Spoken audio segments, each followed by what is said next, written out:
One of the most common injuries that people have is within the wrists.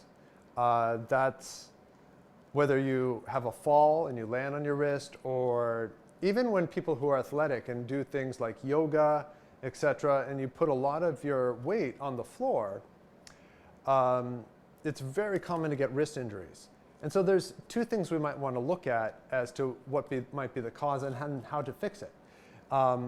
As far as the cause, most of our daily actions, most of our modern lifestyle puts our arms into somewhat of this position. It's a very limited range of motion of our arms, where our forearms and our wrists are supinated, pointing downward, and our elbows might be out to the side, internally rotated in the shoulder.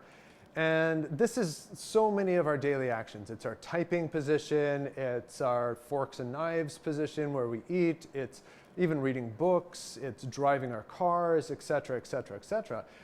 And if you're holding joints in one position for long periods of time, the muscles around those joints start to adapt to those shapes. And over time, you start to lose the ability to get to the other shape. So then if all of a sudden you fall and you have to put your hand into a different position, all that tension really pulls onto the joint and can create injury.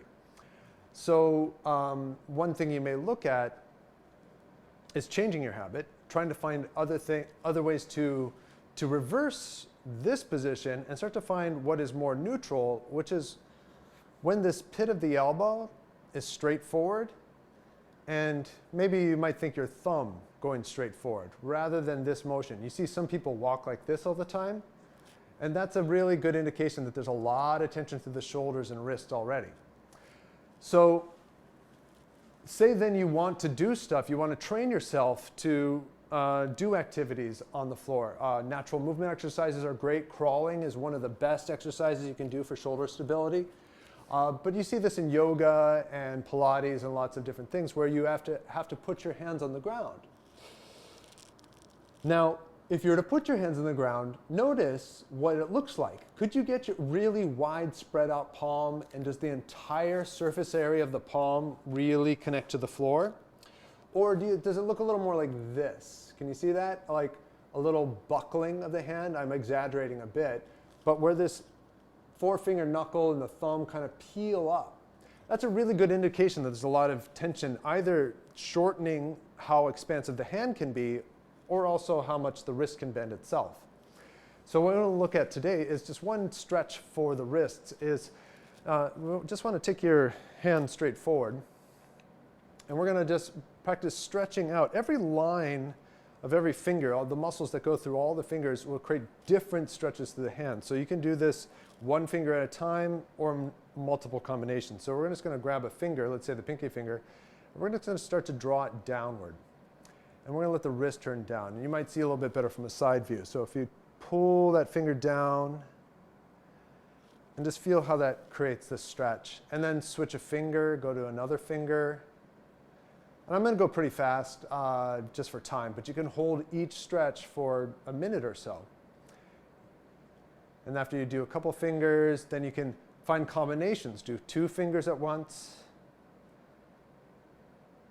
3 fingers at once. Each one's going to create a different sensation and different pull and stretch through the hand. Notice there's a couple things you might want to notice though while you do this is when you do this, where does your hand go? Could you keep your hand straight forward from your elbow right at your side or forward? Or does the hand want to do something like this and return to that normal position that you tend to spend your life in, this supination of the hand and internal rotation of the arm? And so the body's very smart. It wants to go back to what's easiest all the time. So in this stretch, you want to keep your hand straight in front of the elbow as you find that stretch, and try not to let any of these rotations happen. Nice. And then there's a reverse stretch of that you might want to do is the opposite way, more for the wrist and the top of the forearm. And so if you, I like this one, I call this like the sock puppet here. Put your arm into a little sock puppet shape where your elbows at your side, and you bend your elbow more, and then grab your fingers. And again, you can do one at a time. Start to pull them down towards your wrist. Or two at a time, three at a time, four at a time. You can do a whole bunch of combinations. But watch that. Watch what happens if that starts to happen. Does it rotate in and you're trying to do the stretch? Those are good ways to kind of actually avoid getting into any of those tissues. So you want to keep it straightforward the whole time. Third and last one is look at your thumb. So put your thumb up like you're doing a thumbs up position. Grab just under that base knuckle of your thumb and start to pull gently back towards your elbow. Now, same thing is you don't want the hand to cross your body or to cock your wrist any bit, but you want to keep it, everything's pretty straightforward. And you can even do little wiggles and rocks side to side. So those are good ways to start to stretch fingers, the wrists, the thumbs, open up the palms. And then I would come back to the floor, put your hands on the ground, and see what it's like. Is it easier to put your wrists on the floor? And experiment shifting with your weight, side to side, forward and back. Circles are great.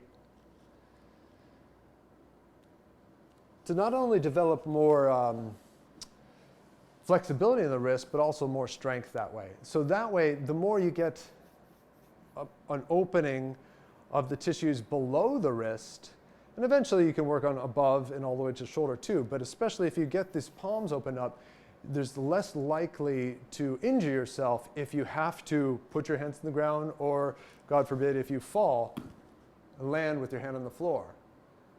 So play with those stretches, see how your wrists feel, and I will continue with this next week. All right, thanks a lot.